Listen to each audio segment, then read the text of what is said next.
ó ní ìpéjọpọ̀ kan tí Uncle Fẹ́mi Fálànà wà. Wọ́n wọ suit black. In fact níjọ́ yẹn tí wọ́n ń sọ̀rọ̀ bí wọ́n ṣe jókòó sí ti chair lélẹ̀. He was actually making reference to the fact that Baba Adeboye is opening business centers, he's not opening church. Nínú interview yẹn náà ti sọ̀rọ̀ pé ọmọ Uncle Fẹlá pé àwọn ó sọ English báwọn ní do you teach your mi mọ iye ẹ̀yin tẹ́ ẹ rí interview yẹn. I still have I think the video is still online. Now seeing a man like that in the society who could boldly call a spade is celebration. Thank you so much.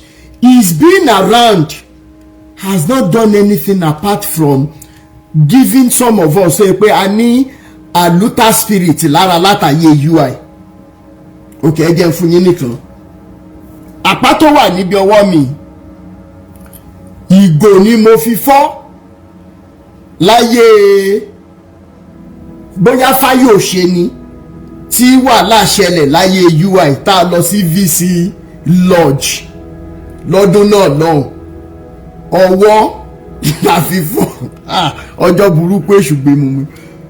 Brother Akeem Aluta ẹni tó bá mọ ní tí mo ń sọ ẹ̀ distance mi sí iṣẹ́ méjì kọ́ọ̀tì ni ò kìí ṣeré o.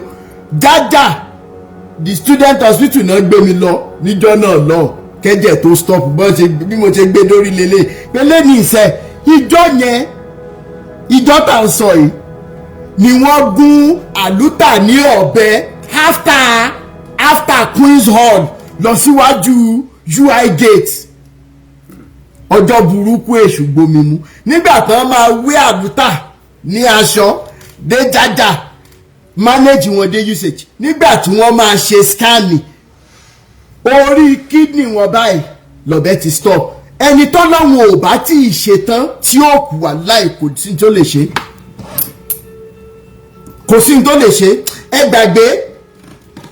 ẹ gbàgbé bó ìṣẹ̀lẹ̀ Olasco ìta sọ ni wípé bàbá Fẹ́mi Fálànà gangan ni foundation fàájà títí tèmi níbi tó fọ́n nídìí.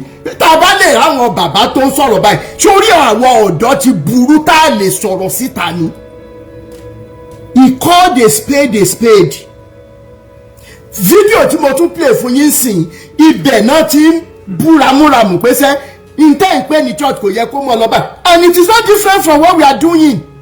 Àwa kan tún lọ further by saying that you pastors do not have right to disintegrate our homes any longer. We are tired of it. If you don't have messages again, ẹ palẹ̀mọ́ owó tẹ́ ẹ bá fi ti rí ẹ lọ dákun àti dáríjì yín. It is all about money. It is all about being power drunk. It is all about being stupid in the environment. Kẹ́ máa fagbára hàn. Kẹ́ máa fagbára hàn pẹ́yìn ni Ọlọ́run yín go lè ṣe nǹkan kan. Kó tó di pọ́jẹ́ lẹ́fù pé ń fi àwọn lọ́yà àti ọlọ́pàá dẹ́rù bà wọn tó ń sọ̀rọ̀ sókè. Ìtẹ́ ń sọ tẹ́lẹ̀ ni wípé ẹ lọ́nà nǹkan tó ní kẹ́ máa wa mọ́tò láì lépo. Ẹ lọ́nà nǹkan tó pé èèyàn scratch ojú yín lórí NB ojú ẹni yẹn dẹ̀fọ̀ ní Nigeria pastoral job yìí náà ni. Ẹ lọ́nà nǹkan tó pé ńgbà tẹ́ fara kàn báyìí ó dẹ̀ lóyún. Ẹni Ọlọ́run kan tẹ́ ń bọ̀ lórí bíríìjì kò tó pọ̀ tírélà náà dẹ̀ ń bọ̀ torí tírélà yìí ò ní bírèkì tó bá tiẹ̀ ṣe pé òótọ́ ni all of a sudden ẹ wá bára yín lódì kejì. Ẹni Ọlọ́run tó fẹ́ràn yín ju everybody lọ tí ò gbọ́ nǹkan kan lẹ́nu anybody ibi tẹ́ gbé Nigeria Christianity dé nìyẹn. Irọ́ náà ni without foundation. Àwọn sọ àwọn gbé fàájà movement dìde wípé sẹ́ àsìkò tí tó ta máa bèrè lọ́wọ́ yín. Mo bèrè lọ́wọ́ ẹ̀yin onímọ̀nà water. Èmi ò lẹ́jọ́ kankan bá yàn rò evidence gbogbo testimony tí ọ̀gá yín give. What we are asking is this. Tí n bá délé ẹjọ́ máa sọ ìtí mo sọ nínú fídíò yẹn ni wípé woman tó lóyún tètè gbà tóyún yẹn wà nú ó lọ sí hospital ó lọ ṣe scan àwọn doctor àwọn nurses bẹ̀rẹ̀ sí ní sáré káàkiri wọ́n wá béèrè pé kí ló dé tí ò lórí ìrè pé kí ló dé tán sá kiri wọ́n ní pé oyún yẹn kò sí orí ń bẹ̀ ọkọ woman yìí wọ́n ní wọ́n fẹ́ ṣe evacuation fún woman yẹn gẹ́gẹ́ bí ọ̀gá yín ṣe sọ mi ìrọ̀pá tí ìjà yòpá nínú tá à ń sọ torí ẹjọ́ ni mo kọ́ mi ìlè jà ẹjọ́ mo mọ̀ọ́rọ̀ mi ìmọ̀ jájá ó wá kúrò wọ́n ní ká evacuate wọ́n ní ká má evacuate gbọ́dọ̀ sọ fọ́kọ òun ó wá délé ó sọ fọ́kọ ẹ̀ torí ẹ̀yin lè nìkan lè rò pé bóyá ẹ mọ story sọ ọkọ wá pé ọ̀gá yín ó mana water bó ṣe wá pé oní mana water tán orí fóònù ni mana water pr ti pé praise mana water ẹ wá mú ní ìmọ̀ country tán ní ọkọ àtìyàwó wà torí story wọn ò kí ń lẹ́sẹ̀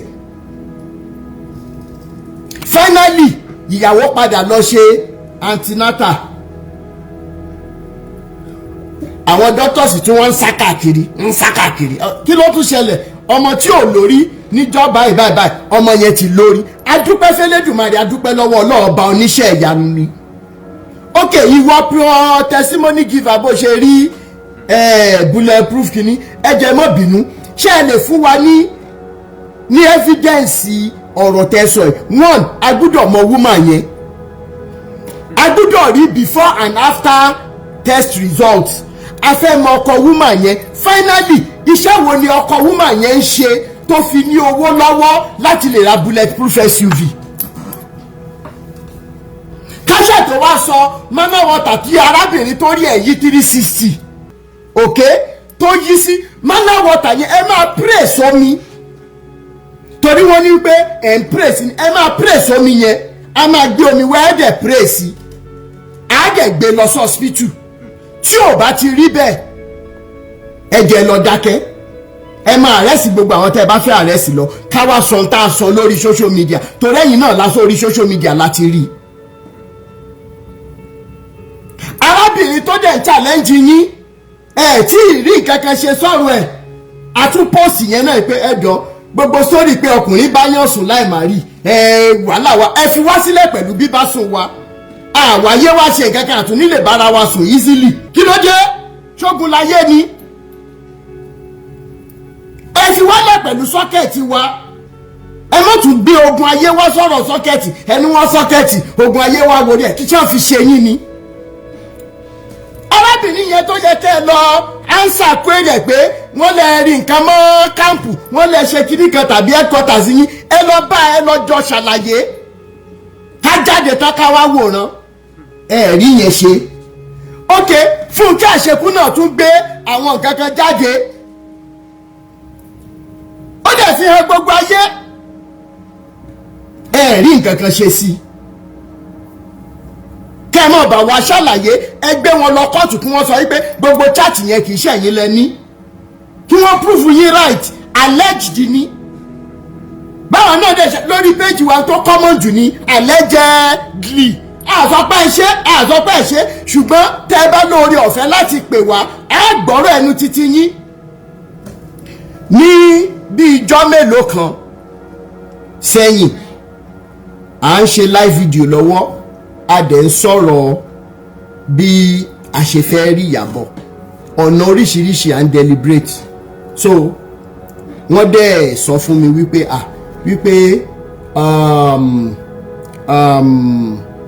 sista Yétúndé Ẹlẹ́bùìbọn pé coordinator kìnìkan náà pé kárìchì wọn okay a dẹ̀ sọ àwọn kankan now ọ̀rọ̀ tí a sọ́njọ́ yẹn ó fẹ́ jọ defamation of character so sista Yétúndé Ẹlẹ́bùìbọn àǹfààsìkò yìí sọ wípé kẹ́ ẹ mọ́ bínú dádì ìwé Ẹlẹ́bùìbọn tèmi náà máa ń sọ̀rọ̀ wọn 247 ẹni tó bá ti ń tẹ̀lé mi for some time pé iota of or kí ni mo fi máa ń compare yẹn náà pé ìtẹ́lọ́rùn àti contentment ló surround bàbá ká mo máa ń kọ ẹni tó bá máa ń tẹ̀lé mi dáadáa so kí ẹ pé a sọ nǹkan kan láti bu ẹnu àtẹ́ lu dádì Ẹlẹ́bùìbọn àtó bẹ́ẹ̀ sista Yétúndé Ẹlẹ́bùìbọn tó bá jẹ́ pé nǹkan kan tá a sọ níjọ́ yẹn ó bí nínú ẹ jọ̀ọ́ nítorí Ọlọ́run ẹ fọwọ́wọ́nú ẹ má bínú àti ṣe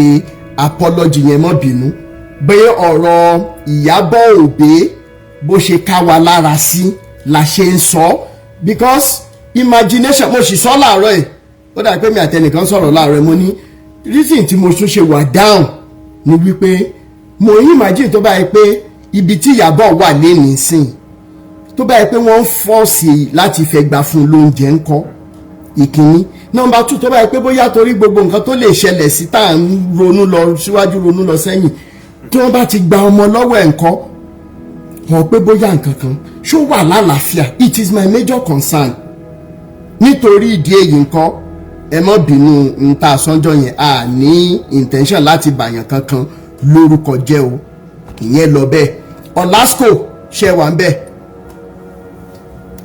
mo wà ń bẹ̀ sá o. ó yẹ bá wa sọ̀rọ̀ ẹ má bínú. ẹ ní sọ tán lágbára Ọlọ́run. àṣẹ Èdùmàrè.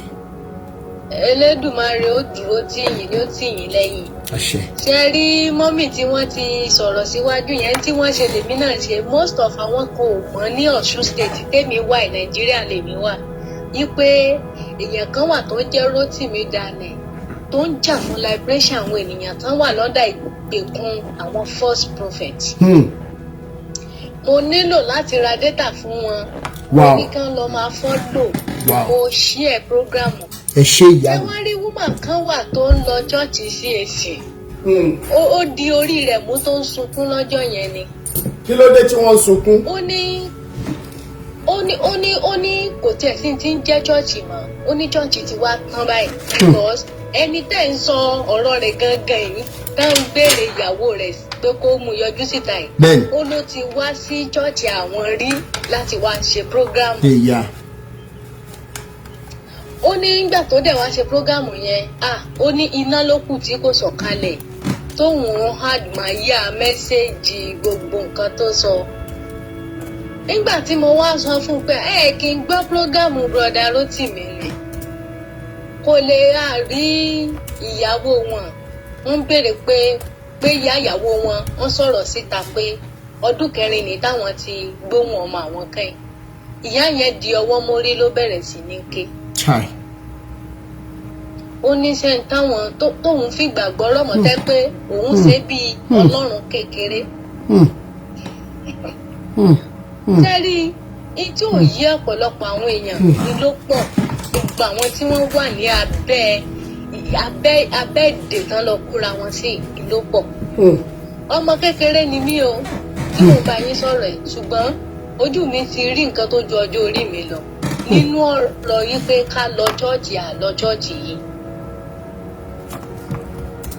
nígbà tó dé àárín kan ìníyè mi ṣí wípé nídìí chọ́ọ̀chì ká tó sin ẹlẹ́dàá wa ká tó sin Olódùmarè. ìgbà tó dàrin kan níyè mi ṣí lọ́lọ́run fúnra rẹ̀ ṣí mi ní iyè. ẹ wo tí ìfẹ́ mọ nǹkan tó fẹ́ ṣẹlẹ̀ we will not stop until we done. bẹ́ẹ̀ni. we will not stop until this liberation must come true. bẹ́ẹ̀ni ó ti ń ṣẹlẹ̀ báyìí. it must come to reality. ó ti di dandan. àṣírí wọn ò ní bò. àṣírí wọn ò ní bò.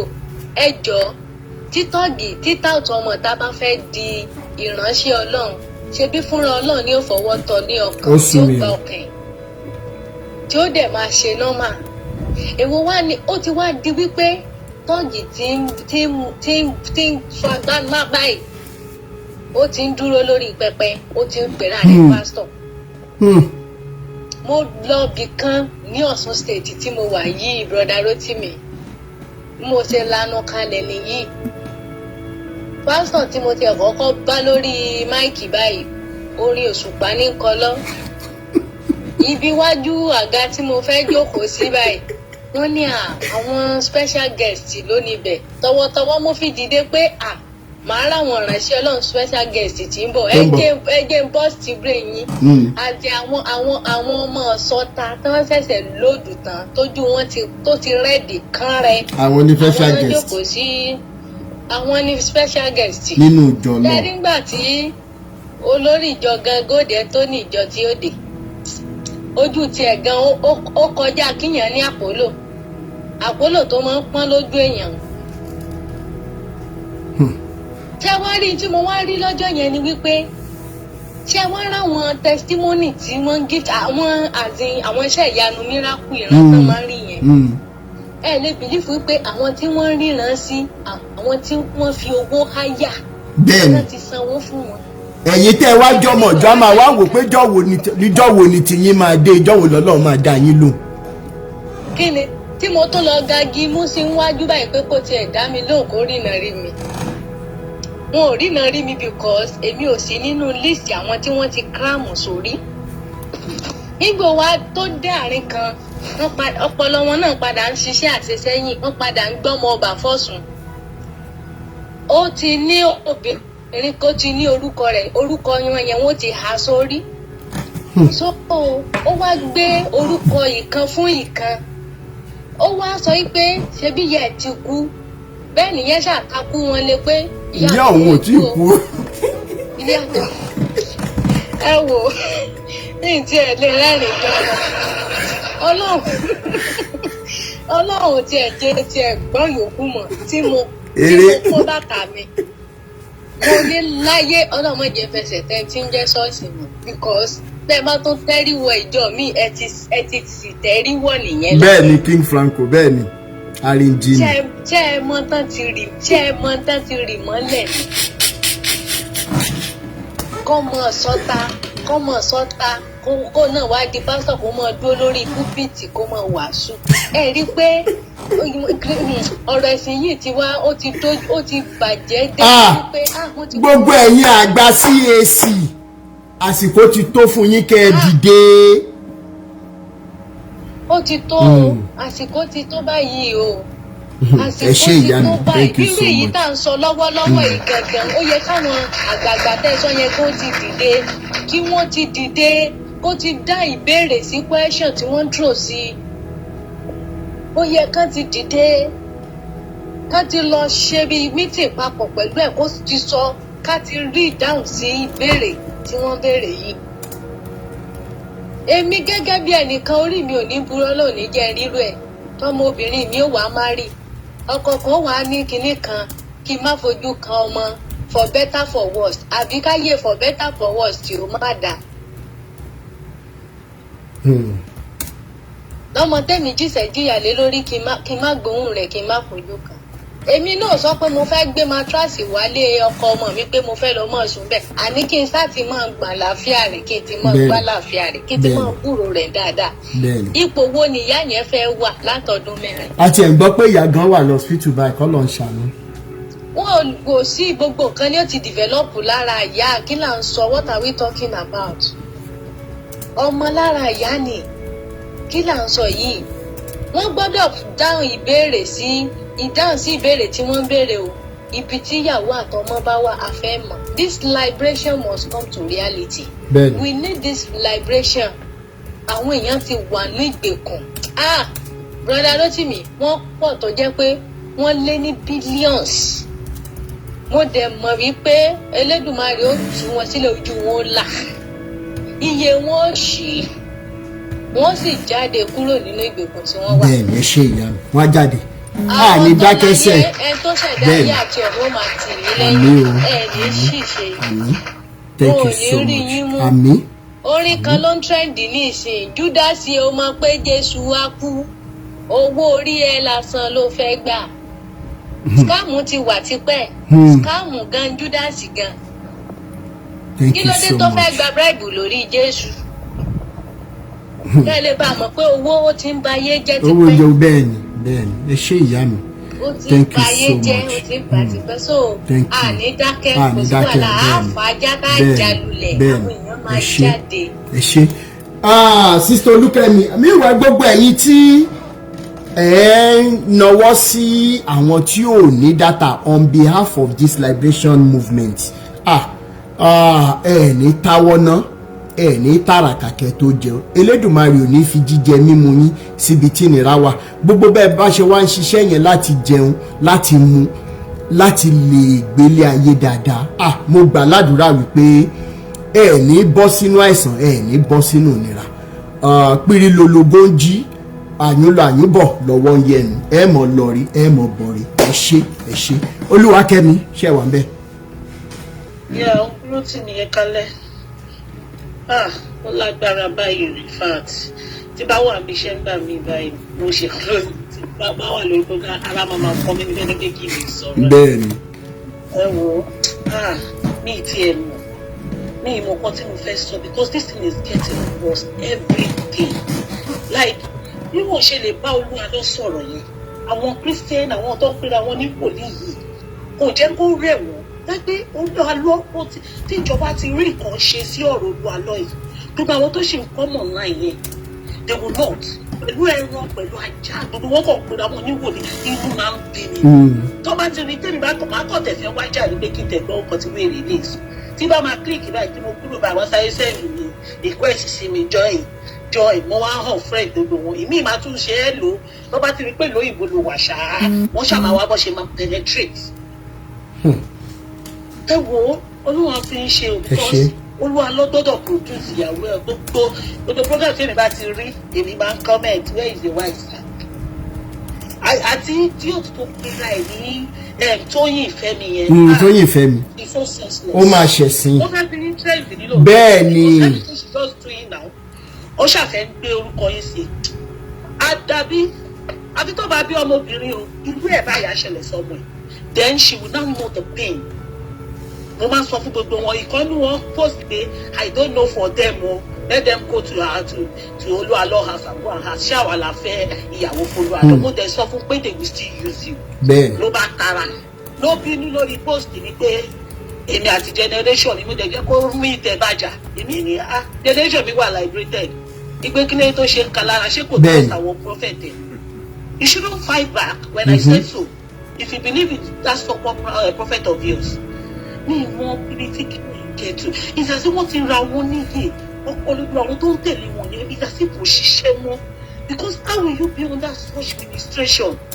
Nǹkan báyìí ṣẹlẹ̀ ẹ̀dẹ̀ jókòó àwọn abiyamọ èyí tẹ̀ bí ọmọ ẹ̀dẹ̀ wà ń bẹ̀ yẹn ẹ̀lẹ́ yín lè communicate pẹ̀lú ọmọ yín èèyàn kọ́ dẹ̀ sọ wípé òun bọ́ ọmọ òun sọ̀rọ̀. That for 4 years ẹ̀dẹ̀ ṣe ń jókòó sí ọdún and you are still supporting. Gbogbo prophet is ní ọ̀rẹ́ tó yìn yẹn gbogbo ọlọ́mọ wà lábẹ́ comment section yìí all because of this rubbish he say. Obìnrin for that matter. For her to be saying àwọn obìnrin tó wá sórí platform yìí àwọn ló máa ń gbéra wọn lọ bá pastor tó bá gbéra wọn lọ bá pastor ò ní àbí ó ní ẹ̀mí Ọlọ́run ni ló ní ṣé pastor lè control ara ẹ̀ ni. Ó sùn mí. Because I don't understand are they saying the iniquity go continue that pastor and then the pastor is the one to control himself ṣe gbé lóòótọ́. Ṣé gbọ́ nǹkan tí eléyìí tó pe rẹ̀ bóyá pastor or prophet Asiri wípé ẹnìkan ló lógun òkè ńgbà téèyàn bá lógun I don't understand o please gbogbo ẹ̀yin èèyàn gbogbo ẹ̀yin pastor ẹ̀ tún gbọ́ ilé the same pastor Asiri ló sọ bàbá AK-47 sọ wípé arábìnrin tó allege wípé bàbá Ezekiah kọwọ́ bọ̀ lábẹ́ wípé lady yẹn pé bóyá bàbá ẹ̀ ti ṣe bóyá lady yẹn ló wá. How can I run to Jesus for whatever might have happened to me through somebody that maybe I didn't even know the person did? Tí orúkọ Jésù through pastor yín ò lè gbà mí là ó tún dákógun ayé mi ni. Now this time around pastor Asiri or prophet Asiri sọ wípé Ìyábọ̀ ló lógun. Bẹ́ẹ̀ni pé kí TikTok voice ló yẹ ká lè máa sọ ní ọlọ́run TikTok yìí I wish there is voice note kí wọ́n máa draw voice note torí gbogbo wọn yẹn I don't know mo tún rí yẹn lé ní báyìí inú kan bí wọ́n ti dín èèyàn burúkú níbi iṣẹ́ àwọn tí ń pè ní kíní antichrist wọ́n ṣe ń pè níbi àwọn tí wọ́n tó dé Nàìjíríà nílùú òyìnbó for that matter ẹ máa wá síbi iṣẹ́ ní máa ń bá wọn jà ní tó bá ti táìta máa ṣiṣẹ́ já ṣiṣẹ́ láràárọ̀ báyìí wá kọ́kọ́ máa ṣe rabababa ẹsẹ̀ nínú kí máa ọ̀gbẹ́ni àjọ wá ṣiṣẹ́ kí ẹ̀yìn ni ó yá which one are you doing mo tó gbàdúrà àwọn náà méṣù lèmi mo ní kí n tó kúrò nílé mo ti fọwọ́ mi lórí Ọlọ́run mo ti tún lọ lébi o jẹ́ kí àánú ẹ̀ àti orí ọ̀fẹ́ kó bá mi lọ o simple. Alátìgbà tí mo ti stop àti máa lọ church níwájú Ọlọ́run ìfọkànbalẹ̀ ni. Mi mo ní ìfọkànbalẹ̀, mi ìlàlàkàlà wọn, and I am happy. Like mo mọ̀ bọ́ máa wà lórí program yìí, so many, even one of my sisters in America, silent person ni, kò kí ń sọ̀rọ̀. Àwọn ilé ìgbọ́mọ̀ tó bá níyàn gbọ́mọ nínú iṣẹ́ ìránṣẹ́ kó tó lè bọ́ lọ́wọ́ Olúkọ̀yà. She used to follow your program very well. I know she will be. Àwọn èèyàn kì í sọ̀rọ̀, she does not need strength àti màrún. Gbogbo kí ni la máa ń discuss. And I'm happy. 2 of my friends have joined. I have liberated them, bring them into the... Ẹ wo eléyìí tá à ń sọ lálẹ́ ìsinyìí. Tá a bá ròbì tó ti ń disturb ọmọ ẹ̀ pé ẹ má lọ follow àwọn fàájà movement o, antichrist ni wọn o. Okay, à ń sọ̀rọ̀ ìfẹ́ nísìnyí tí wọn ò ever sọ rí ní church yín wípé kọ́mọ yín mọ tọ́jú yín. Ṣẹ̀ṣẹ̀ rí wà as antichrist ẹ̀yin òbí. No now. Mo tún wá mú lọ sí another category fún ọkọ mi gbà tí mo wọlé. Mo ní I'm from a polygamous family. Ìyàwó mẹ́rin ni dáàdì mi fẹ́. Ṣé ẹ̀dẹ̀ mọ̀ pé wọ́n ṣe jẹ́ mẹ́rin yẹn nínú ilé tó ń bá fẹ́ dáná? Ṣé ẹ gbọ́ mi sà? Ìyá mi ló máa dáná yẹn. Á pe ìyàwó kékeré ìwọ lọ ta wá. Eléyìí lọ ṣe báyìí wá. Eléyìí lọ ṣe báyìí. Á dẹ̀ máa dáná yẹn nínú ilé. Gbogbo wa lájọ máa jẹ oúnjẹ. Kò sí pé nìkan ló ń jẹ oúnjẹ tiẹ̀ lọ́sẹ̀ tó bá ní ìyálé kan poison ìyàwó. We live in love. Mo máa sọ pé mi ìrírí. Mọ̀mísí mi sọ fún mi pé ìyàwó dáàdì mi last wife, mọ̀mísí mi ló lọ fẹ́ dáàdì mi náà ń láìkè. Ìlàjẹ làwa ti wá o. Ìlàjẹ dẹ̀ mọ̀ pé wọ́n gba nọ́ọ̀sẹ̀ tó bá tó lé wọn wá tó lé wọn. Dáàdì mi ló sọ fún mọ̀mísí pé ọmọbìnrin yẹn mo láìkè ẹ o. Láàbí lọ rí ìyá ẹ̀. She told me that who am I not to go? Tí ìfẹ́ bá ti wà ń bẹ̀. She was just talking about like pé iye ẹ̀jẹ̀nsì ìta ló lè ṣe àfi kó poison ọmọbìnrin yẹn kó pàdánù. But there was so much love at that time. Nobody is saying that polygamous is good. But you got to say love, Lenny. We all went to the Christian home and Lord church. You cannot know pé mo sì mi ló kọ́ ló bí gbogbo àwọn ọmọ tó kù. My mommy died. Mo ń sọ pé àwa mẹ́ta péré ni mo sì mi bí mo lọ mú aṣọ. Àwọn ẹ̀gbọ́n mi tó kù bá mi jà láì. Ìgbé ìyá tó tọ́ gbogbo wa dàgbà yìí. Àjọ máa wọ aṣọ yẹn ìwọ ní kọ́kọ́ nìyẹn ẹ̀bí. That is how they call love. Adé ń lọ church, adé ń dé. Gbẹ̀mí kí wọ́n ṣe lọ́kùn lọ́lọ́ kí ló kọ́ Zion wọ́n ń jẹ kọ́ lọ church tó bá ti rí ìrànwọ́ wọn ti ṣe wọn ò ní ṣiṣẹ́ pé wọ́n ṣiṣẹ́ fún ẹ. Tó bá ti gbé mi wọn yẹn tó bá ti gbé tó after church gbogbo wọn mọ̀ sí kò sẹ́ni tó ń ṣe èèyàn kan. That is where we were going. Ẹ ṣe ìyá mi. Tàtẹ́mi náà sọ gbogbo church yìí èmi náà bẹ̀rẹ̀ sí gbogbo family mi àzàjẹ́. MFM mo lọ ọkọ̀ mi lọ sí MFM gbogbo àwọn ẹ̀gbọ́n kò lè jó oúnjẹ àwọn ẹ̀gbọ́n ẹ̀. He could not eat any of his sister's food. Èmi máa ma sọ pé ṣáà tí ẹ fẹ́ pa ẹ ni because I married him. Mo máa ní ṣé ó fẹ́ pa ẹ ni. Tó bá ti lọ sọ́dọ̀ ìdí àmọ́ sọ pé bá mi tẹ̀lé àìsí mi wọnú kíṣìnì kan tó kó oúnjẹ fún òun. Can you imagine? Mo máa ní láti tẹ̀lé àìsí ẹ ọmọ ìyá ẹ ọmọ bàbá ẹ wọnú kitchen because one pastor have told you that there are forces. We will go back to the drawing board. We will go back. We will go back.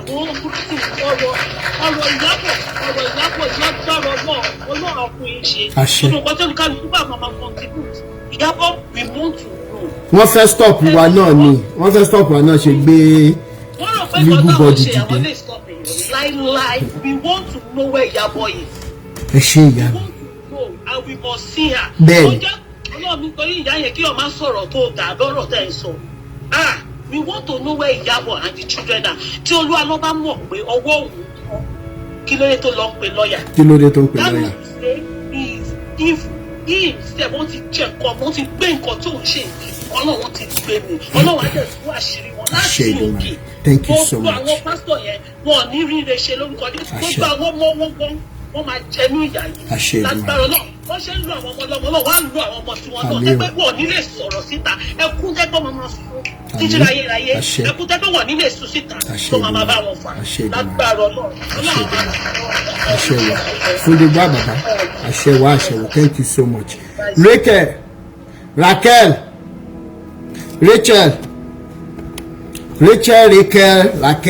ṣé wà ń bẹ̀ mà Raquel ṣé wà ń bẹ̀ Bonage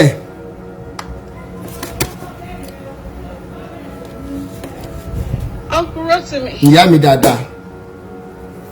Well done, well done, well done, well.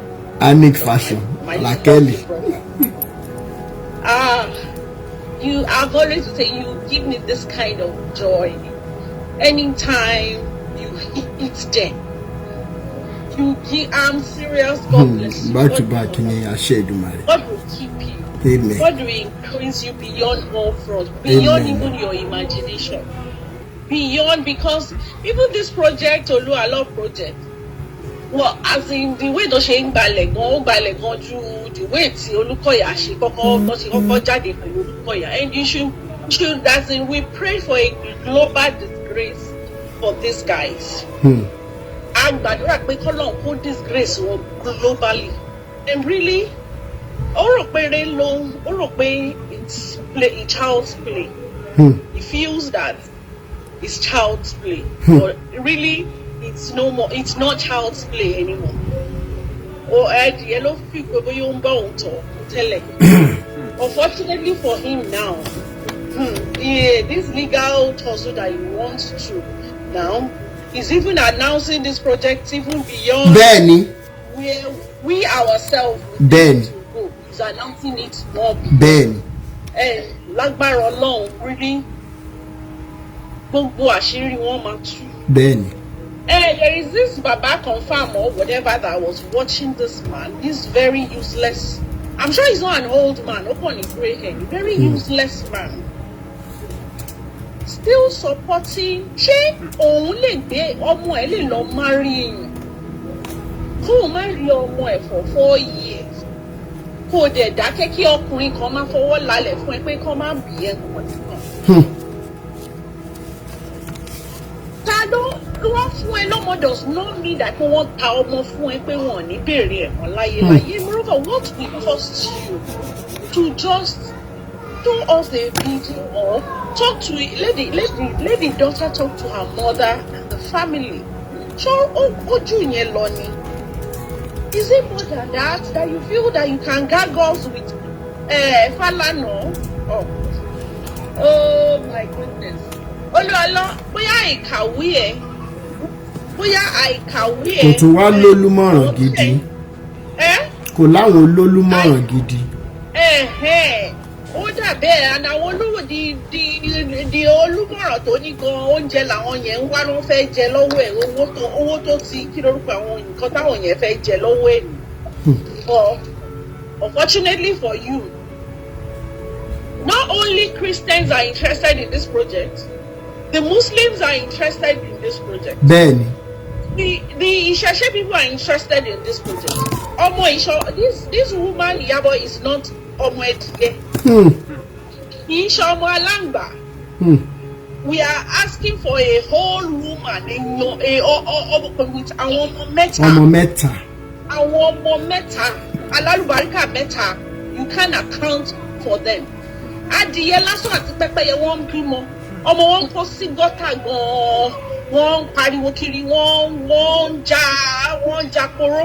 Wípé ẹgbà mi ọmọ mi ẹ wá bá mi gate ọmọ mi. Ẹ bá fẹ́ mi. Nílùú òyìnbó ní Arizona nígbà mo ti ríbi tí wọ́n ti ń ṣí kíní sókèwé àbí kíní tí wọ́n fi máa ń bo títì yẹn tí wọ́n ṣí nítorí pẹ́pẹ́yẹ nítorí water goose tí wọ́n. Nítorí pẹ́pẹ́yẹ, yes. Bẹ́ẹ̀ ni. Èmi náà tún rí fídíò yẹn just because of a dog. Let alone a human being and 3 boys. Olúọlọ́ ò ní wò tán. I'm serious. We dey gallant lórí project ìyá wa bíbá ìyá dúró sí ẹ lọ́rùn ó ti gbọ́dọ̀ mi. Dúró sí bẹ̀rẹ̀ sí. You swallow person. Ó ti gbọ́dọ̀ mi. There is no more lè ní sinmi mọ́. Unfortunately, I just pray that this project will unfortunately this project, not only that I pray, I'm looking at this project is gonna cause a big turnaround. And it's gonna create a whole lot of awareness beyond what we are seeing. It's gonna create awareness as all these men, evil men in Castle, they are all liars. They are all evil. They are all criminals in Castle. All of them. So this project is gonna open more people's more eyes. Refuting, God bless you. I'm serious. Thank you so much. I wish I'm so blessed to just really to spoil you beyond but I pray that Mama, you're singing lọ́rùn ẹ má worry. Will reward the work of your hand. Kí lẹ sọ? Mama, you're singing lọ́rùn later ẹ má worry. You will bless the work of your hand. We keep you. He will grant nǹkan tó jẹ́ tó máa múnú yín dùn lọ́nà máa bring to fruition in your life. Lágbára Èdùmàrè. And please, we need to start probably maybe it's a GoFundMe. I don't know how we need to start down because official journey. Ben. No, adúró síbí we gallant. We no go anywhere. We are here. Liberation fún gbogbo wa ni fáwọn ọmọ wa. Ben. One for all. All for one. One for all. So we are all in this. We die here. Ben. Ibi la máa kú sí. Olúwa ó ní òótọ́. Ìwọ ló pé ṣoṣo o. Ìwọ ló pé ṣoṣo. Wà á dẹ̀ rí ṣoṣo yẹn báyìí. Gbogbo àwọn tó ń bá ẹ ṣe gbogbo ògùn máa tètè lọ sábẹ́ èèyàn mélòó tó fẹ́ sábà ògùn sí báyìí. Tètè máa lọ sá lọ. We dey here, we gallant. We no go anywhere. A wà lẹ́nu ẹ̀. Ìwọ gan wàá sọ pé o wà tó yìí. Thank you, Uncle. Thank you so much. Thank you so much. Yeah.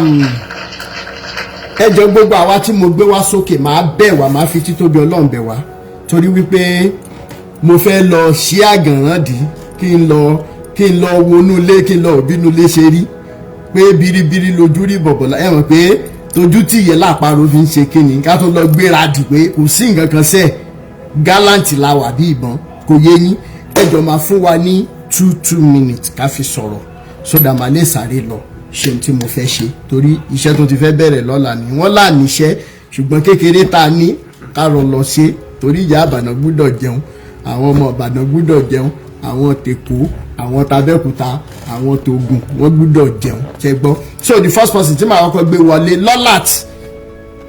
lọ́làt ẹ máa bá sáré bá wa hàn mí 2 minutes tó bá ti ń pé 2 minutes màmá cut tí n bá ti pàtẹ́wọ́ ẹ̀ mọ̀ pé mo ti fẹ́ cut nìyẹn lọ́làt ó yá. Hello, Ekale, sir. Ekale, everybody. Ekale. So basically, I mean, if I take too much of our time, more like I'm sharing a testimony worldwide because I've been a victim of all these pastors. Even my mom, she died of brain tumor like 12 years ago, and she was asked to go for a surgery, but our pastor said she shouldn't go for that surgery. Pastor, wo ló ní kí wọ́n máa lọ yẹn náà? Church care in Moti died. Child. So she was manipulated or brainwashed into not going for that surgery. So she passed away. So, me myself, my family, because only Yakoto for me introduced the Siwangba many years ago, was pastor Nipa. She manipulated me to the point where to come and upload the picture of mommy sorry WhatsApp status me pay mommy me body. So later on, kilo shele. Later I say, you know what, it's possible. Ọjọ́ ìwọ́n àfi picture mọ́mí mi sórí lórí fóònù mi after 2 months ó wá ní kí yọ kúrò mo ní onímíláyé mi ní yọ kúrò wá ní ó kàn ń ṣeré ní kí ní mọ̀tò nìkan bẹ́yẹn tó ti ẹyin sà then family mi wọnú àárín wòlíì kí ànẹ́sì ni ní ọdún tó kọjá I lost my sister last year January so I was so depressed I was broken I was down I was just lost then this pastor managed to get into my life so ẹyin sà ọjọ́ yẹn mo kọ̀ lánàá àti kó sọ̀rọ̀ kan lórí platform yìí wọ́n nípa táwọn ti yẹra fáwọn pastors yìí ní àlákàlà ti lóṣù tó pè nínú ayé àwọn I will testify that thing is very true since I walked away from this pastor sir àlákàlà kíní kan ṣẹlẹ̀ ó ṣe kíní ó dẹ̀ stop nínú ayé because I realized that they themselves manipulate our dreams to make us have bad dreams so that àwọn lè máa sáré máa bá tọ̀ wọn wá kọ́ lè máa gbọ́ owó lọ́wọ́ wa. Bẹ́ẹ̀ni. Àwọn people ti gba 250, 300, 200 because they know that we are abroad. Ọwọ́ wa sà. Pásítọ̀ yìí dẹ̀ ní wọ́n náà láburúkú yẹn mo sá tọ̀ lọ. Ó lókè á máa gbàdúrà lọ́dún yẹn sà. Ó ní kí wọ́n lò máa print picture mi. Ó dẹ̀ print picture mi. Ó wá ní kí n ṣe video call. Nínú video call tó ti ń gbàdúrà fún mi, ó dẹ̀ ń fi nǹkan black kan pa fọ́tò mi. Sà láti ìgbà yẹn ni èmi dẹ̀ ti sọnù. Kí lorúkọ pásítọ̀ yẹn? Kí ànẹ́sì ni sà. Kí lorúkọ ẹ̀? Ọjọ́ kan ní bàtà kọ́ mi kí ló tẹ̀ ń jẹ́ náà Samson ló ń jẹ́ sà Samson Songo ló wà sà. Last week ọlọ́mọ tó kọ́ mi jọ ń gbọ́ program yẹn. Wọ́n ní mo fẹ́ send the message sí audio pé wọ́n máa kàn share testimony pé èmi náà ti wà ní victim pé Ọlọ́run ló yọ mí pé mi ò tí ì lọ sí Nàìjíríà last year. Ibẹ̀ lọ tábìlì ọba ti sọnù sí. Tó yẹ yín sà, ó dẹ̀ fi nǹkan kan pakọ́ orí picture mi láti gbà yín báyìí mo kàn rí pé mo kàn bẹ̀rẹ̀ sí fall in love pẹ̀lú ẹ̀ láti orí fóònù mi. Ara mi wá ọkọ mi tí mo fi sílẹ̀ gan mi ò lọ́ọ̀kù ẹ̀ bẹ́ẹ̀ yẹn. Wọ́n bẹ̀rẹ̀ sí gbọ̀n. Ó dẹ̀ pé ó di pé ìfẹ́ òjijì jẹ́ pé mi ò tí bẹ́ẹ̀ yẹn ti wá. Ó wá ní pé mo kàn rán pásítọ̀ yìí lọ sí Jordan last year. Ben, so this is the testimony I'm sharing to the world for people to wake up. People need to wake up. These people are out there. They are it's a scam. All these visions and God, Ọlọ́run wà lórí ìtẹ̀sà. God is not a God of magic. Where He just give you vision. No, sir. Vision don't just come easy like that, sir. Mo rán pastor yìí lọ sí Jordan last year. Ó lè tọ́wọ́ ní ẹ̀hún nílẹ̀ kan, kìíní kan, 25 million. But they can give me a station because I started having dreams. Because I'm very close to my God, I started having dreams. No, but something is not right. Until my husband intervened with prayer because Jehovah is nature and only time. That Ọlọ́run ló yọ mí. Iye mi ṣe sí ni ẹ gbà mí o, Ọlọ́run ló yọ mí sà. Iye mi ṣí tó bá ti pè mí báyìí, màá ti sọnù. Mama got a call báyìí. I go back to Shellency. You know, I'm not letting my people. But the moment I pick his call, I will be lost. So I'm just trying to use this opportunity to tell people in this platform, if you are too close to a pastor, these people will just destroy our lives. We need to find our God ourselves. Ẹ jẹ́ ká jọ bínú tán ká jọ jàjà against àwọn people. Enough is enough.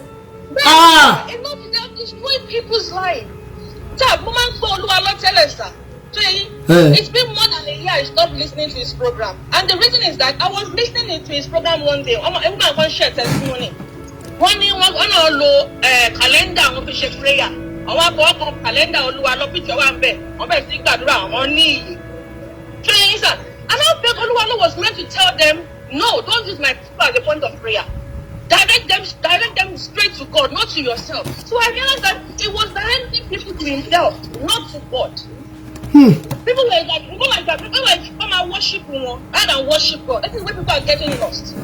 We need to differentiate a pastor and God himself, not pastor. So I stopped watching these people because they direct people to them. People see them as God. They don't see God as God anymore. They see these people as God. That is where we are getting lost. Thank you so much. Wonderful testimony. Thank you so much. I hope this teaches some people a very good lesson. À ń ṣe handband, à ń ṣe kíódà, à ń ṣe calendar, à ń ṣe sticker mo rò pé lórí ibu ni sticker mo rò pé lórí ibu làwọn tó ń ṣe. Nonsense.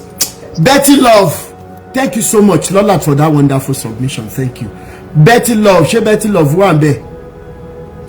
No.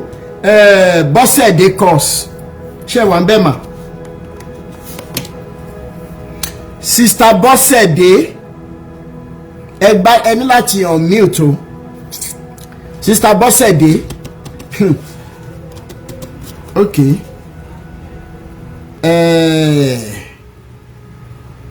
Sàlàkọ́ di méjì ṣé wà ńbẹ̀ sà? Ẹ mọ̀ kálẹ̀ bàbá mi. Yes sir. Ẹ bá gbọ́ sókè díẹ̀ sà torí àwọn tó wà ní Facebook àti YouTube. A ti ń gbọ́ yín báyìí.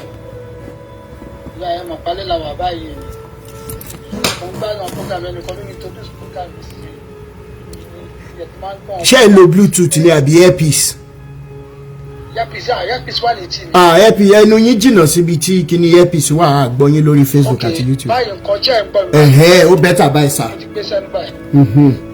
Mo ti máa ń gbọ́ wọn program yín láàrin bí last week yẹn gbogbo ẹ̀ mò ń follow. Okay sir.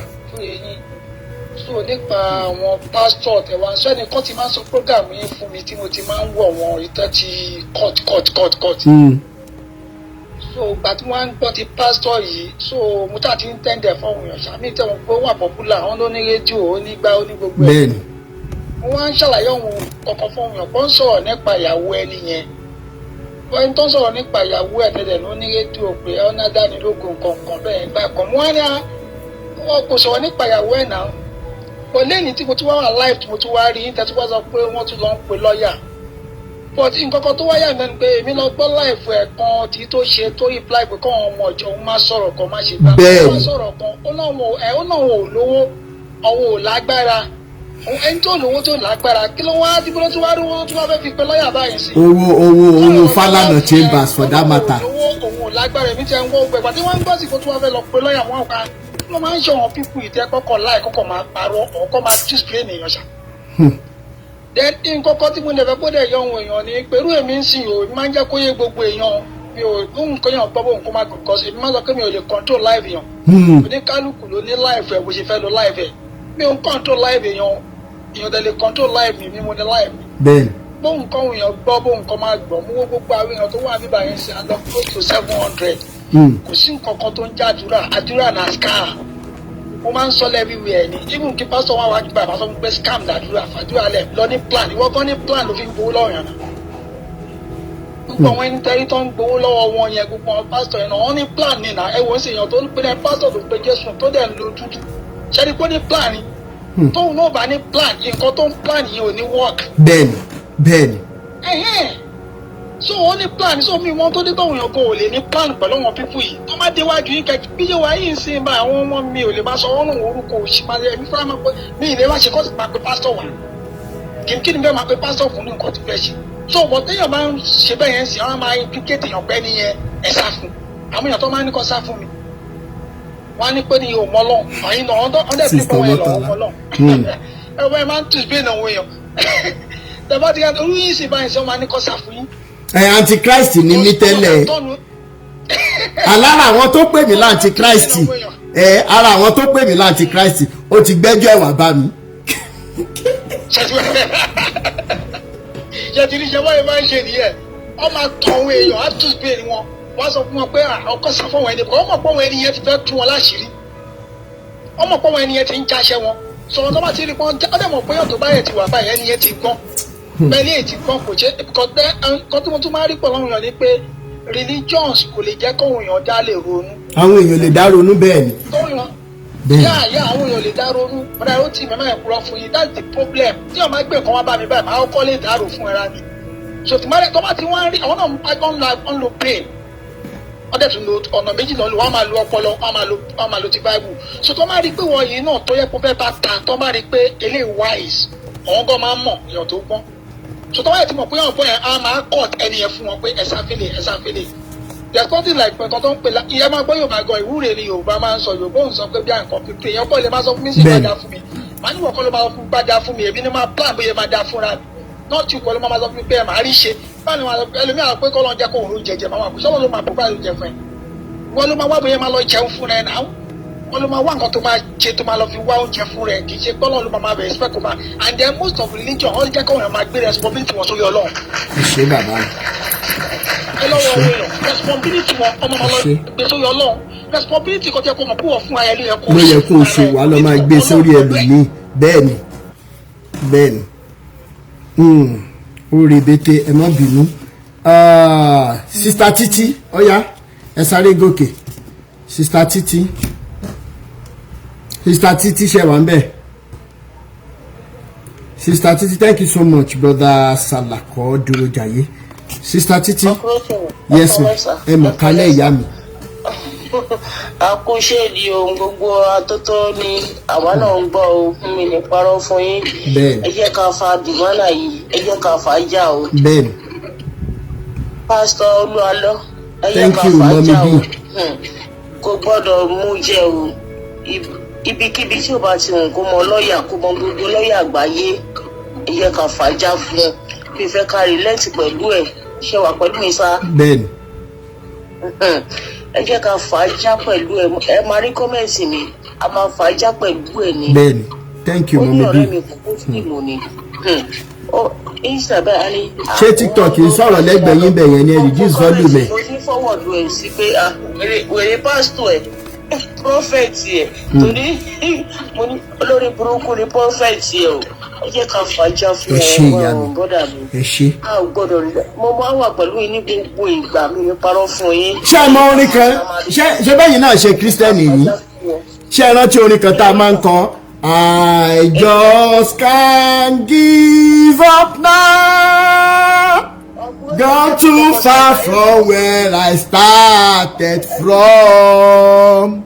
Ẹ jẹ́ ìṣàlàyé kankan fún yìí lórí TikTok yìí mo wá rí bàbá kan báyìí ẹ ṣe wà pẹ̀lú mi ní ọ̀sán yìí mo wá rí bàbá yẹn ó pé ó ní àwọn Christian wọ́n ti ń wọ mi lọ máa tí TikTok bá gbé padà fún yín máa fọwọ́dé ìṣòro nọ́mbà yín bàbá yẹn sọ wípé ẹ̀yin Christian ó pé CAC ó pé PFD ó pé Kano àwọn mẹ́ta ló pè wọ́n ní ẹ jẹ́ ká sùn lẹ́yìn pé ọ̀rọ̀ yìí ó ti di wàlàwàlà pé because Rósìmí ó lóun wà pẹ̀lú Rósìmí pé bọ̀ Rósìmí ọ̀rọ̀ tó ń sọ ó jẹ́ kàdé kò yọ gàdé ó fẹsẹ̀ méjèèjì gan kàdé pé ẹjọ́ ẹ jẹ́ ká pé ó sọ ó ní Rótìmí Daniels ó ní ó sọ̀rọ̀ nípa alọ́ ó ní wáì tí ọwọ́ alọ́ tó bá mọ́ kí ló dé ṣùgbọ́n ta ẹ̀yẹ yìí sọ bó ṣe sọ ní ẹ sọ fún alọ́ kó bọ́ta if not Christianity máa bàjẹ́ ni máa fẹ́ lè sí ẹ̀ so ó dà pé máa ẹ̀ náà ẹ̀wọ̀n white garment ló wà ó nínú sí bíi pé lóòótọ́ kó prevent kó produce ìyàwó ẹ̀ if not àwọn máa bá fà á. bẹ́ẹ̀ni bàbá yẹn tún pe wọ́n pe CAN wọ́n pe PFN. God bless you Eri. bẹ́ẹ̀ni ọ̀rẹ́ mi ni bàbá yẹn mo gbádùn wọn gan pé wọ́n tiẹ̀ lè lo platform wọn láti sòótọ́ wọ́n ti dọ̀rẹ́ mi bẹ́ẹ̀ni. ṣe bọ́ pé àwọn wèrè kan máa ń wà ìkéèsì mi nǹkan níjọ́kọ̀ báyìí yẹn ṣe Rósìmí Daniels ṣọ́ra kíníkan lẹ́yìn ìgbà yẹn ẹni kí nìyẹn padà wá sọ ó ní jábàjábà ó padà sọ pé Rósìmí nǹkan tó ń sọ òótọ́ ni àwọn pastors yẹn mo respect wọn olórí burúkú tó sì wà ìkéèsì. bó ṣe máa ìtọ́jú àlá ṣe máa mọ́mísí pẹ̀sìdò bàbá AG Lawal wọ́n ti ń lo platform wọn láti fi béèrè lọ́wọ́ Olúalọ́ pé bo ni ìyàwó àtàwọn ọmọ wa wọ́n dẹ̀ ti pe CAN àti PFN pé ṣé wọn ò ní sọ̀rọ̀ ṣé wọn ò ní dìde. Thank you so much Sister Titi, thank you so much. Ní dákẹ́ you've gone too far. I just can't give up now. Gone too far from where I started from. Nobody told me that the road will be easy, and I know He's brought me this far. Ṣé mo yàrá tí oníyẹn láyé ìgbà tá à ń ṣe? Okay,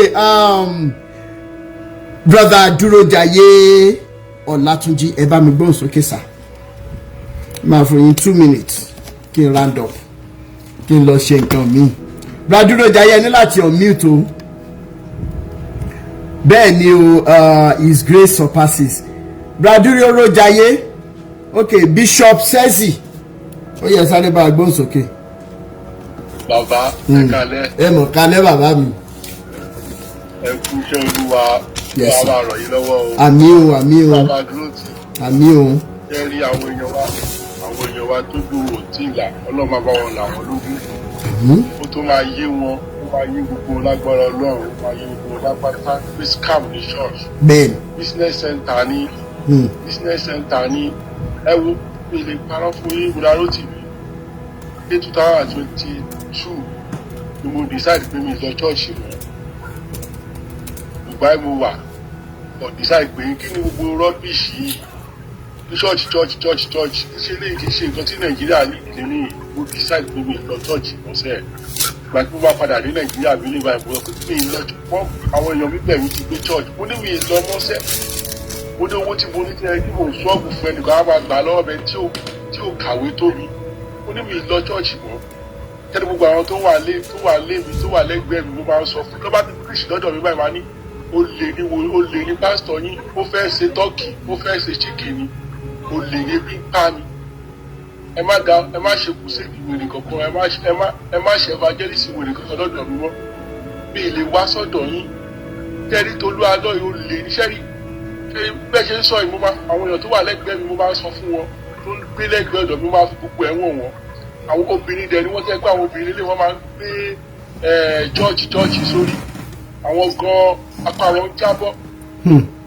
àwọn jábọ̀ pé olúwa lọ wọ́n ní irọ́ níṣẹ́ wọ́n ti náà bàjẹ́ mo ní kí náà bàjẹ́ mo ní ṣé wọ́n bàjẹ́ ni kó gbéyàwó ẹ̀ síta wọ́n ní kéèyàn gbéyàwó ẹ̀ síta láti 3 years wọ́n ní wọ́n rí ìyàwó ẹ̀ ẹni wọ́n bàjẹ́ wọ́n bàjẹ́ o gbogbo èèyàn mo ti jẹ́ kó máa mọ̀ báyìí kẹ́rì èmi gan iṣẹ́ tí mò ń ṣe gan ẹ̀wọ̀n kò kéré lọ́rọ̀ fàájà yìí iṣẹ́ tí mo bá wọn fa àwọn pásítọ̀ yẹn mo ló bá tó táì mọ́ ló fẹ́ kí wọ́n fi létè mi ní gbogbo ṣọ́ọ̀ṣì mo máa wó dànù nàìjíríà kò ní sí ṣọ́ọ̀ṣì mọ́ kò ní sí mọ́ọ̀sì mọ́ àti chọ́ọ̀chì àti mọ́ọ̀sì máa ní kọ́ gbogbo ẹ̀ dànù ó lè ní gbogbo wọn fẹ́ ṣiṣẹ́ ẹyẹ kẹrí lọ́gbọ́n ṣẹlẹ̀ lórí tiktok yìí tí bá lórí tiktok báyìí pásítọ̀ àwọn wòlíì lọ́wọ́ bẹ́ẹ̀ni tọ́kùnrin àdúgbò yìí ó lè ní wọ́n ò lè kẹrí ṣe àgbẹ̀ orúkọ mi bíṣọ̀bù ni ṣe last 2 months mo wọ program wèrè kan lọ́dọ̀ wò mo ṣe wọlé mo ṣe gbé mi sókè ni mo ní kó gbé mi sókè wá gbé mi sókè bẹ̀rẹ̀ sí kí mi mo ní kí bàbá àwọn tó kú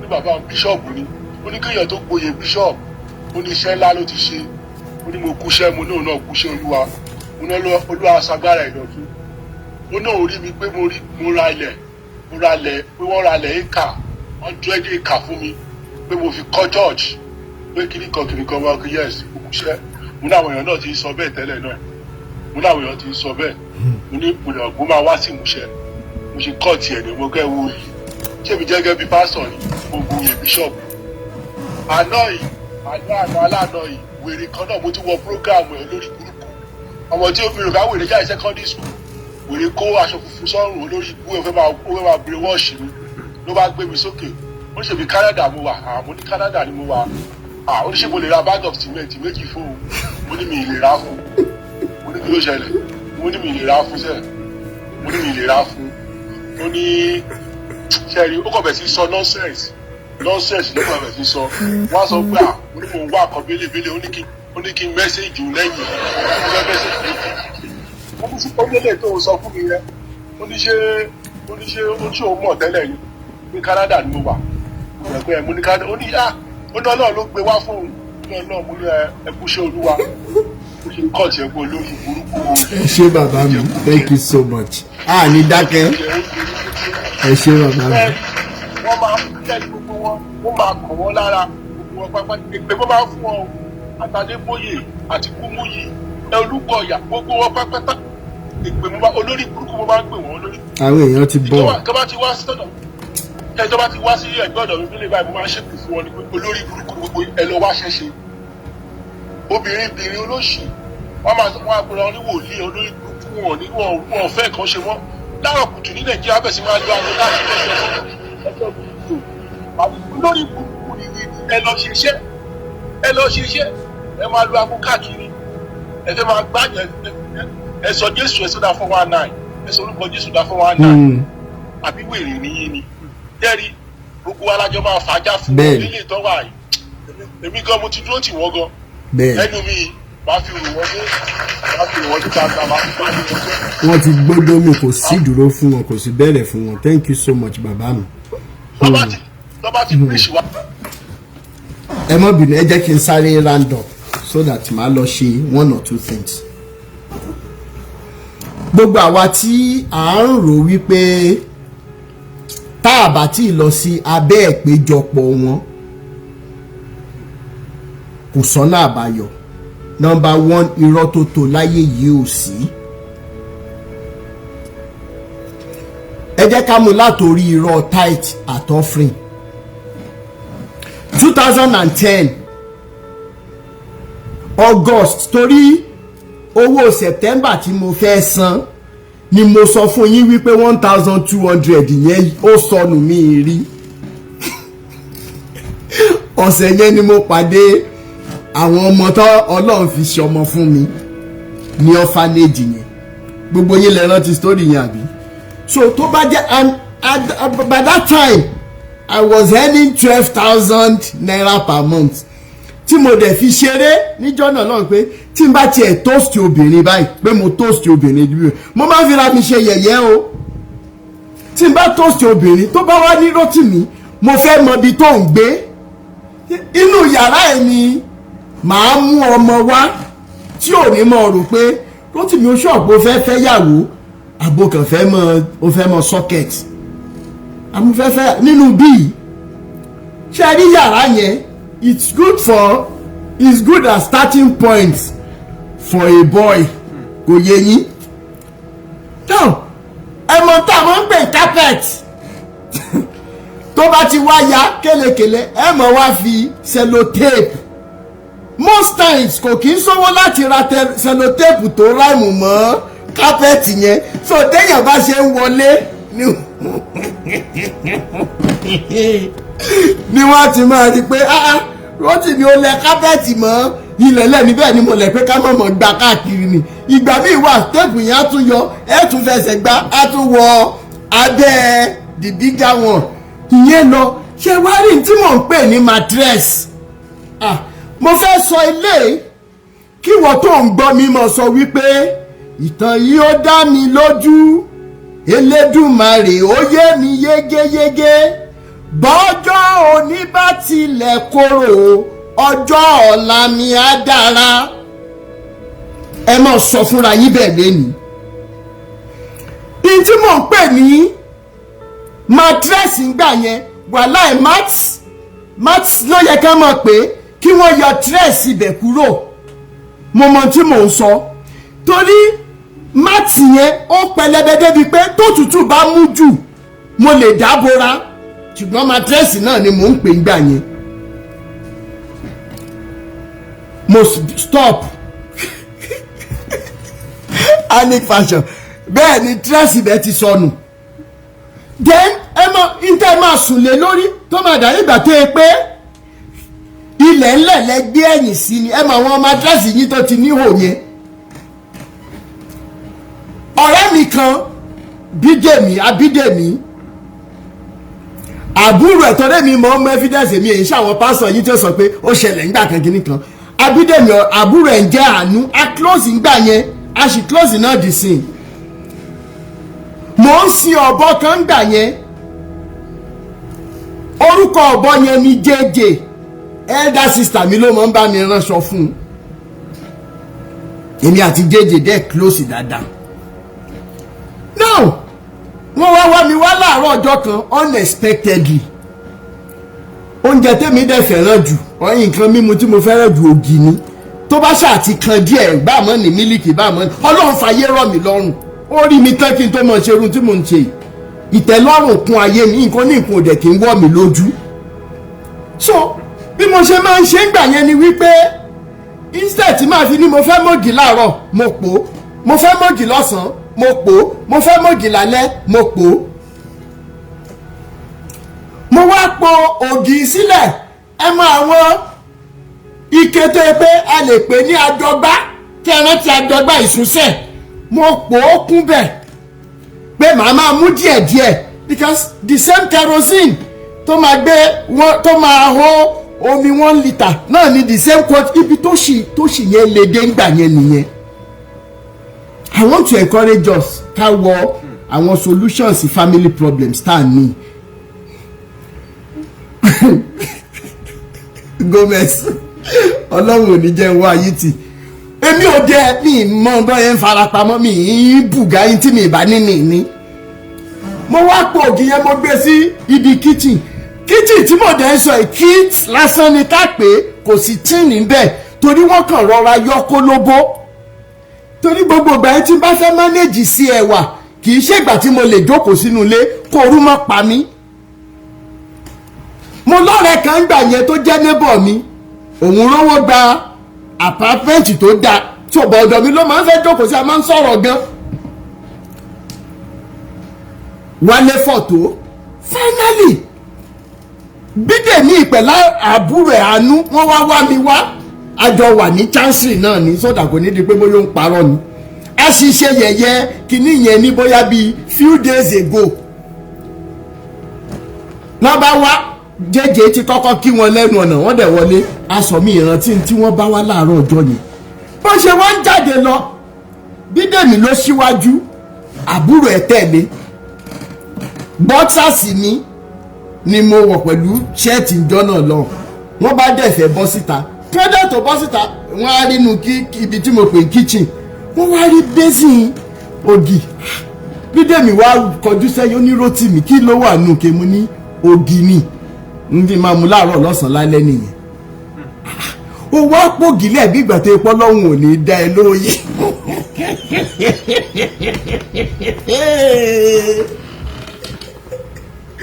ṣé ẹ rò pé kálẹ́ni tó máa ń bínú yóò bínú kí ló dé tó máa sọ́rọ̀ yẹn sí mi yẹn ní kàkiri mò ń sọ̀rọ̀ 2009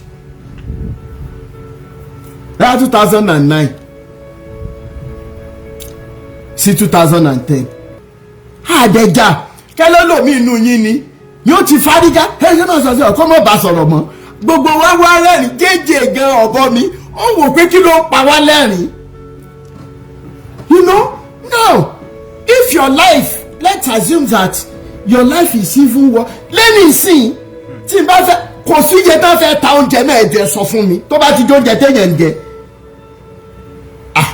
ẹ má jẹ́ ntàn yín a tún wá túbọ̀ sí pé gbogbo ilé ayé tẹ̀yìn pásítọ̀ tá à ń sọ yìí tẹ wà máyà gbogbo owó tẹ kó sínú ilé yìí tó wà báńkì ẹ dúró ná food clothing and shelter mà ni wọ́n pè ní 3 basic of life níbi tẹ ìdàgbàdé iṣẹ́ mọ̀ pé ẹ gbúdọ̀ jẹ ju fruit lọ ìnèdè ńgbà mi tẹ bá tún jẹun jù digestive system yóò jókòó lé yín lẹ́sẹ̀ báyìí tí ó mọ̀ béèrè lọ́wọ́ yín pé tán bá bí yín dákẹ́ lọ sùn tí omi wọ́n tó bá wá látẹ̀kìtì èdè èkìtì ní digestive system ẹ máa sọ èmi tí mo wá látẹ̀gbá kán bá dá fún ìtayẹ ẹ bá èdè tí mo gbọ́ èdè ẹ̀gbá ní digestive system á fi máa sọ pé tí n bá tó bẹ̀ kí n lọ sùn.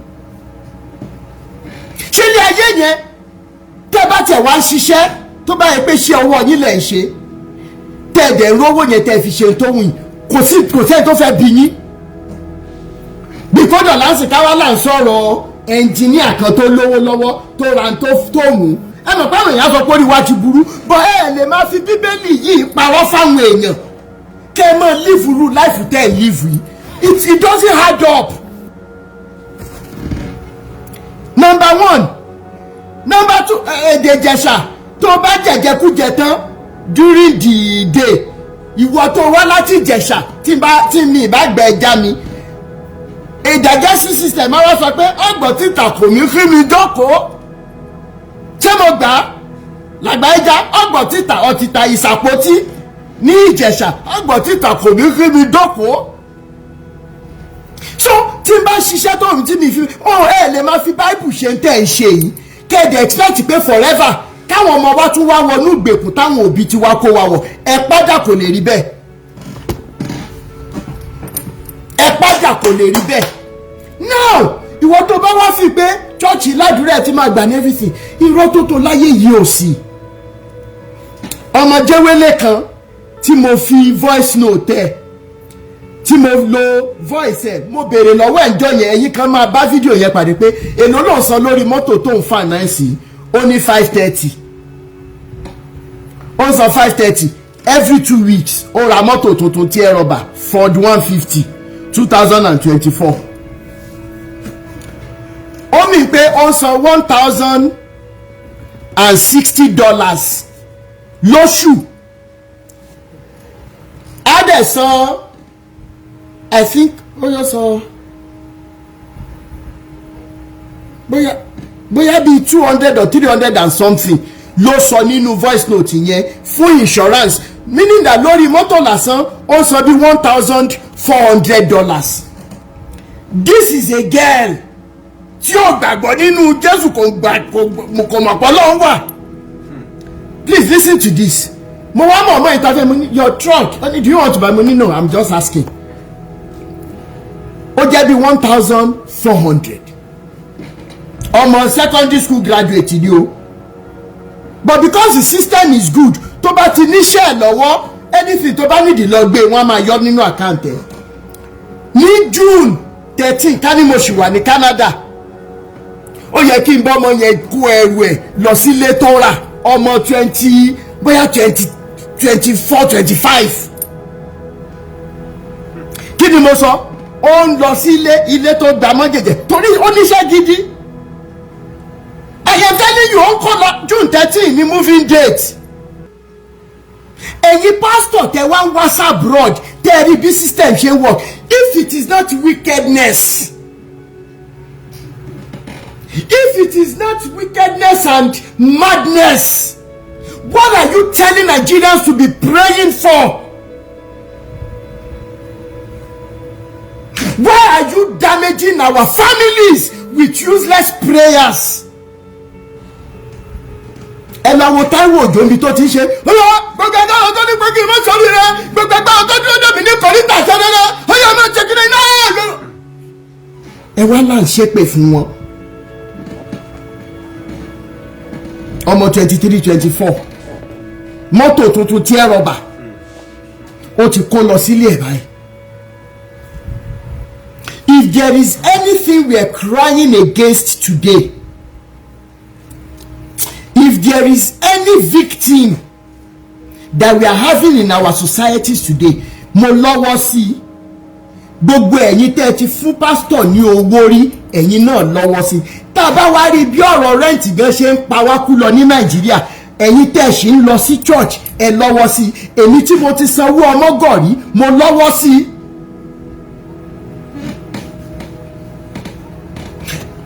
Ẹ jẹ́ kí n sọ bí tí hypocrisy yẹn lè dé nínú body of Christ. Mo ń sọ̀rọ̀ against tithe níjọ́ kìíní àná lórí Facebook page mi tí wọ́n block. Àwa sọ̀rọ̀ débì kan, àwọn bàbá kan, àwọn kan tó ní profile, wọ́n wá ń bú mi, wọ́n ń ṣépè fún mi.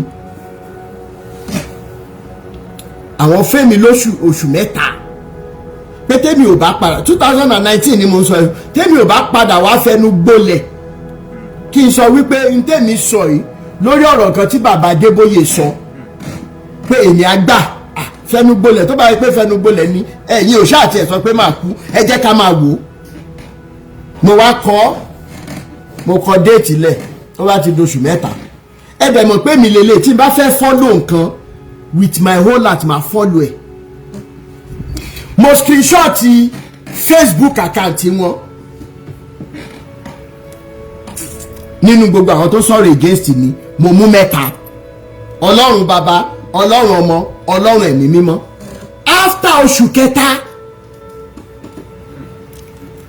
wọ́n ti block Facebook page mi yẹn, mo wá lo another Facebook, mo wá lọ bá wọn chat individually pé Ọlọ́run dẹ̀ fi sí mi lọ́kàn pé kí n bless àwọn kan o. Ipe ẹ̀jẹ̀ send account yìí sí mi. Ẹ dẹ̀ mọ̀ pé ọmọ Nàìjíríà, even if you are dying, they don't mind, just bring money. Ìjọ yẹn gangan ni méjì nínú wọn send account. Ìjọ kejì ni the third person send account details. Mo dẹ̀ rọ́jà wọn ní 10,000.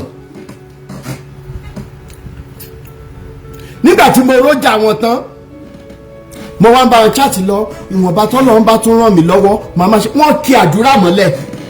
Nígbà tí wọ́n wá kí àdúrà débì kan, mo wá ní nfa bọ́lọ̀ ṣe máa ń ṣe nǹkan èèyàn mọ́ pé torí táìtì tó yẹ kí n san òun ni mo kó fún yín o.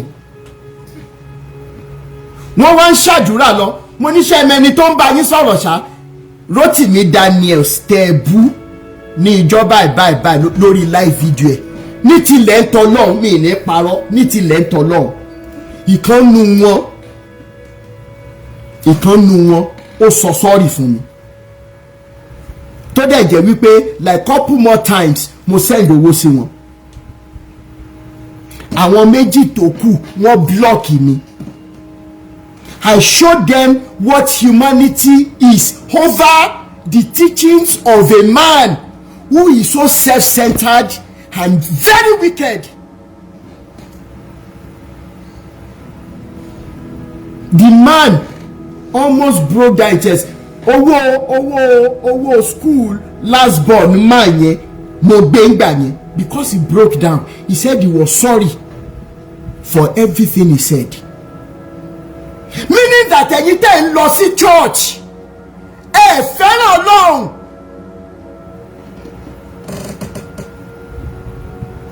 Ẹ fẹ́ràn ẹbí yín, which is the family core values we're talking about today. Ntọ́ wọ́n ń sọ fún yín pé Ọlọ́run fẹ́ ṣe fún yín ó lè ṣe fún yín, òun lẹ̀ ń wá lọ sí church. Ta ló sọ fẹ́ pé sickness tó nílé ní pé o máa kú sínú ẹ̀? Ta ló sọ fẹ́ pé pásítọ̀ tó lọ ń bá wípé ìwọ ní bóyá heat rashes tí ò lọ, bóyá immune system ẹ ló ní kẹ̀kẹ́ ní and everything, pásítọ̀ tó lọ bá sùtánà ni ò jẹ́ kó o mọ̀ pé pásítọ̀ ti sòpá.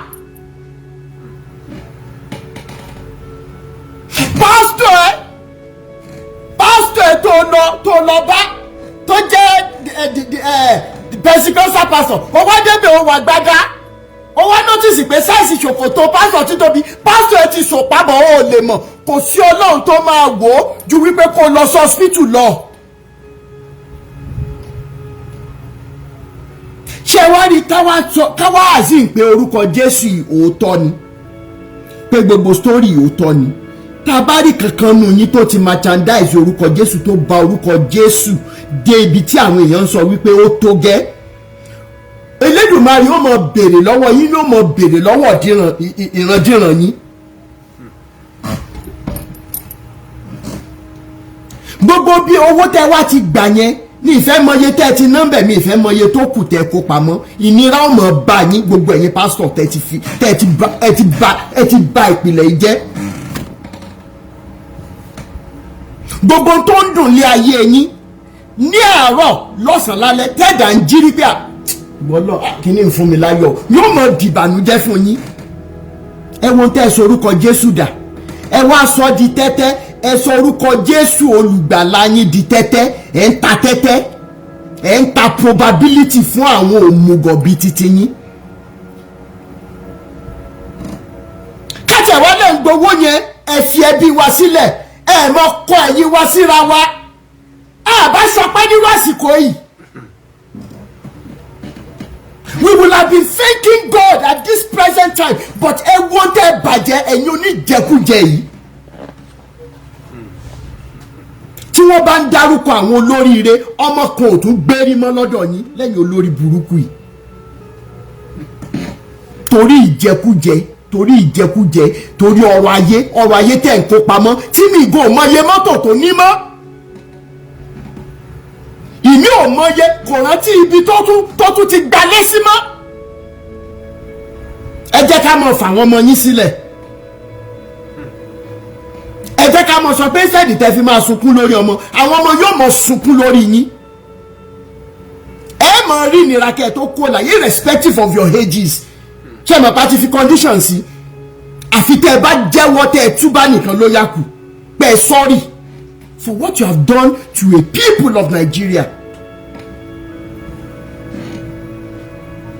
No matter your position, no matter the òróró àtẹ̀pọ̀ àtẹ̀jìnà ẹ̀tẹ̀ ń dà lera yín lórí. Gbogbo ẹ̀yin tẹ́ ẹ lọ́wọ́ sí bí ìpìlẹ̀ ṣe bàjẹ́. Yálà nípa owó gbígbà ni o, yálà bí bóbìnrin olóbìnrin sùn ni o, yálà pípa rọ́bìnrin fámìlì jẹ́ ni o, ayé yín ti bàjẹ́, kò ní àtúnṣe mọ́.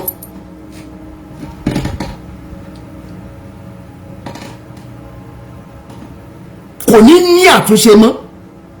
Inú ìnira lẹ́mọ̀ wà. Gbogbo ẹ̀yin tẹ́ ń sọ fáwọn èèyàn wípé ẹ mọ̀ lọ sí hospital, ẹ mọ̀ gbàdúrà, ẹ mọ̀ tẹ́yìn dẹ̀ ń lọ sí abroad fún treatment, ìnira ó mọ̀ dé bá yín. Gbogbo nǹkan tẹ́ rò pé wọ́n ti treat wọ́n ti lọ yẹn yóò mọ̀ padà sí ìgbésí ayé yín. Tàbá wá láwọn ọmọ yín tẹ́ ti fi sí position táwọn náà mọ òótọ́ ṣùgbọ́n torí ọrọ̀ ayé wọ́n mọ̀ ṣáájú yín lọ ní agbára Èdùmàrè. Igi gbígbẹ yóò mọ̀ dúró, tútù ó mọ̀ wó lulẹ̀ láṣẹ Èdùmàrè. Igi gbígbẹ yóò mọ̀ dúró sẹ́, tútù ó mọ̀ wó lulẹ̀. Ẹ̀yin mọ̀mọ́ tí yín fún ní the best things of life. Ẹkùn mọ̀mọ́ tí ẹ̀ fún lọ́wọ́ mọ́tò du ọ̀yà kí mọ́lẹ̀. Ẹ wò gbèsè ayé àwọn ọmọ members yín. Yet ẹ fi mẹ́sẹ̀gì yìí, ẹ lọ mẹ́sẹ̀gì yìí lọ́rùn, ẹ ń jẹ́ kó mọ yé wọn wípé títí yín nìkan kọ́kọ́ ṣe. Torí wípé Bible sọ wípé Elijah sọ fún obìnrin opó yẹn Elijah tó yẹ kó lọ ṣiṣẹ́ àgbẹ̀ tó yẹ kó lọ ṣiṣẹ́ oko kó wá fún opó ó ní pé kọ́kọ́ lọ gbọ́ títí tèmi ná. Gbogbo ẹ̀yin tẹ́ ń lo story láti ba ayé aláyé jẹ́, láti ba ìdílé jẹ́, láti ba ẹbí jẹ́, ìdílé yóò ní tò ẹ̀ ní nísìnyí.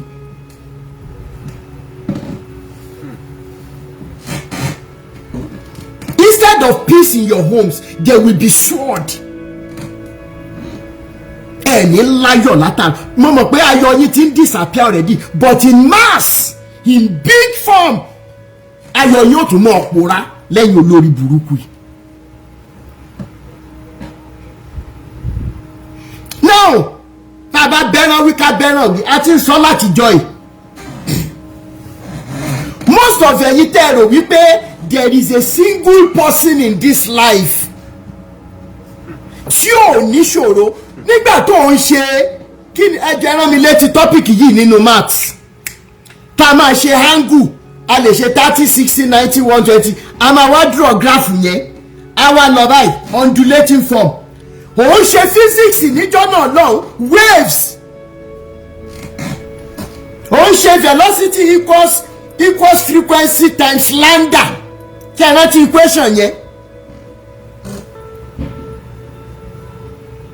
ṣe ẹ rántí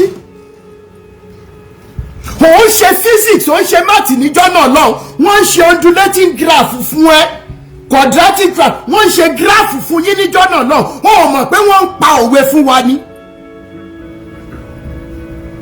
Wípé ilé ayé ò lọ bí ọ̀pá àbọ̀n. There will be times in life you will be at the crest level, and there will be some other times you will be at the trough level. Tí n bá rántí dáadáa, Remy Morgan ẹ wo new general math yẹn ó dà pé SS2 SS3 ni angles tí wọ́n máa ṣe y and x axis tí gráfù yẹn wá bẹ̀rẹ̀ láti 0 á wá sókè báyìí. Ìgbà míì gráfù yẹn ò ní kọjá straight line yẹn, ìgbà míì á já wálẹ̀, meaning that tí ṣòro ayé bá dé ìgbà míì ó lè jẹ́ ṣòro tó ṣe wípé wàá dúró lórí ẹsẹ̀, ìgbà míì wàá ṣubú tán. It doesn't move God an inch, kò move Elédùmarè rárá. Longitude and latitude mean ní wá yín tì. Radius of the earth equals theta over 360 times 2 pi r. Tí n bá ṣe rántí dáadáa. What are we saying here today? There will be times you will be shaking in your lives. Thank you so much, Daramola Imolesa, Oma. There will be moments you want to give up on life. Yes. But have you ever thought about the fact that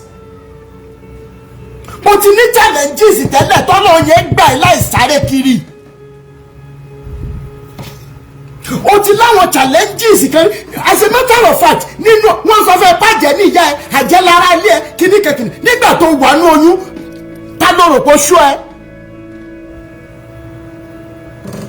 When something could have happened to that cord from which you receive nutrients and oxygen and everything from your mother, that almighty Eledumare was there with you.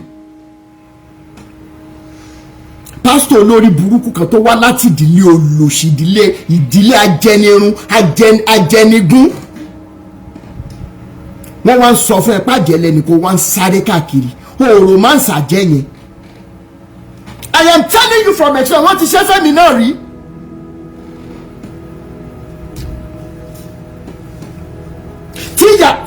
tí ìyá ṣọ́ọ̀ṣì fẹ́ máa mú mi mórí 3-sitter. There will be challenges in your, get it straight. But because of lack of family bondness ló jẹ́ kí problems wa kó wà magnified. I will explain. What are the things that can make family work again? Forgiveness.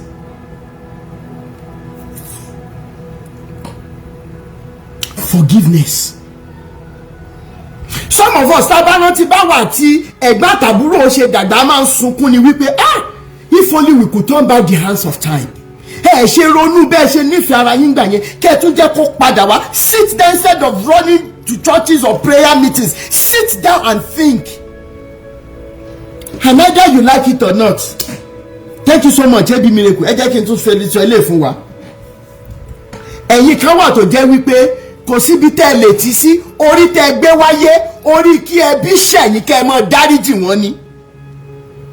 If you don't know, go and know. Àlùjọ̀nù tún ṣe gbé yẹn wá ń sìn ni. Àlùjọ̀nù tún ṣe gbé wá. Ẹ̀yin kan wà tó yẹ pé ibi tó lọ ń tò yín sí ibi tí orí tẹ́ ẹ yàn ni wọ́n máa ṣẹ̀yìn. Ẹbí máa ṣe nǹkan bí ẹ máa sunkún. Lálẹ́ àwọn tún mi ìfẹ́ bí lọ́ọ̀dì sẹ́bí mọ́. Irọ́ lẹ pa. Irọ́. Wọ́n ti kọ́ ọmọ yín látòdì ọ̀rẹ́ lọ gbàgbé. Kò síbi tẹ́lẹ̀ tí wọ́n sí. Ẹ tún padà wá ní. And as a matter of fact níbi tó tún burú dé. Ẹ̀yin lẹ tún kọ́kọ́ máa pè wọ́n. You will be the first person to reach out. You don't do it, you don't have peace of mind. As a matter of fact, o tún lè ní cancer lé lórí. Níbi tó ti ronú wèrè káàkiri. If you like, accept it. If you like, leave it. Ìbá tún ṣe gbé wá lálẹ́ nìyẹn.